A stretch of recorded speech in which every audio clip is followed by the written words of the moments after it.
باجماعت نماز کے بعد امام کے ساتھ ہاتھ اٹھا کر دعا کرنا صحیح ہے؟ اگر نہیں تو حوالہ بتائیں۔ حوالہ ہونے کا ہوتا ہے، نہ ہونے کا نہیں ہوتا۔ یاد رکھیے کہ حوالہ ہونے کا ہوتا ہے۔ محمد رسول صلی اللہ علیہ وسلم کی پوری سیرت طیبہ میں، ساری زندگی کی نمازوں میں مجھے ایک بھی نماز ایسی نہیں ملی کہ فرض نماز کے بعد سلام پھیر کے اسی مصلی پہ بیٹھ کے میرے محبوب نے ہاتھ اٹھا کے باجماعت اجتماعی دعا کی ہو۔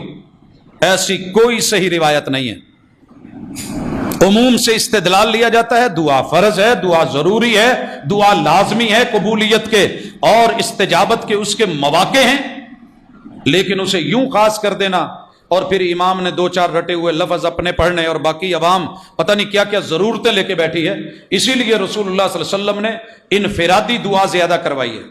نماز کے بعد لمبے ذکر اذکار انفرادی دعائیں، اور جو اجتماعی دعا ہوئی بھی ہے وہ محمد الرسول اللہ صلی اللہ علیہ وسلم نے خطبہ جمعہ میں جب ایک صحابی آئے اور کہنے لگے اللہ کے رسول صلی اللہ علیہ وسلم مویشی ہلاک ہو گئے، خشک سالی ہے، بارشیں نہیں ہو رہی، اللہ سے دعا کر دیجئے۔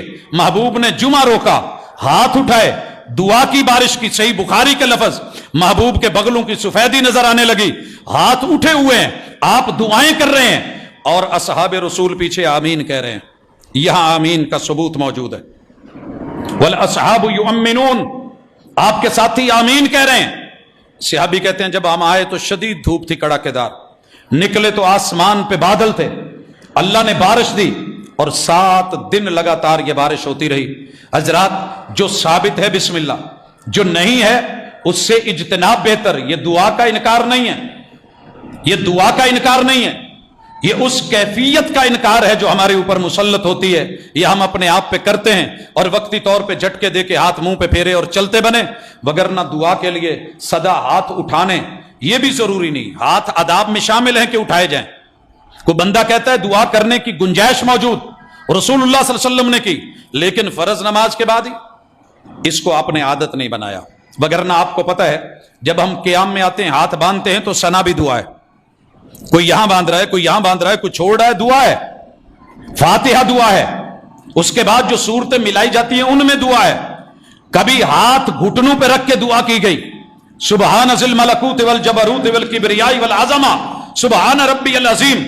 کبھی کھڑے ہو کے ربنا ولک الحمد حمدا کثیرا طیبا مبارکا فی، ہاتھ لٹکا کے یا باندھ کے دعا کی گئی۔ محمد الرسول صلی اللہ علیہ وسلم نے کبھی دعا زمین پہ ہاتھ رکھ کے، گھٹنے رکھ کے، ناک اور پیشانی رکھ کے، پاؤں کھڑے کر کے پھر دعا کی سجدے میں، کبھی 2 سجدوں کے درمیان رب اغفر لی یہ بھی دعا ہے، مگر ہاتھ اٹھے نہیں، ہاتھ رانوں پہ ہیں۔ اور کبھی تشہد میں لمبی دعائیں ہیں، ہاتھ پھر رانوں پہ ہیں، انگلی اٹھی ہوئی ہے، تو سلام پھیرتے ہی کون سا اسپیشلی آرڈر آیا ہے کہ سبھی ہاتھ اٹھاؤ نہیں تو دعا کے من کرو؟ ایسی رسول صلی اللہ علیہ وسلم سے کوئی صحیح روایت ملتی تو ہمارا حوالہ ہوتا، لیکن نہیں ہے۔ اس لیے اللہ کا شکر ہے، کوشش کرتے ہیں انفرادی دعا، ذکر اذکار وہ کیے جائیں۔ اللہ میرے وطن عزیز کی حفاظت فرمائے۔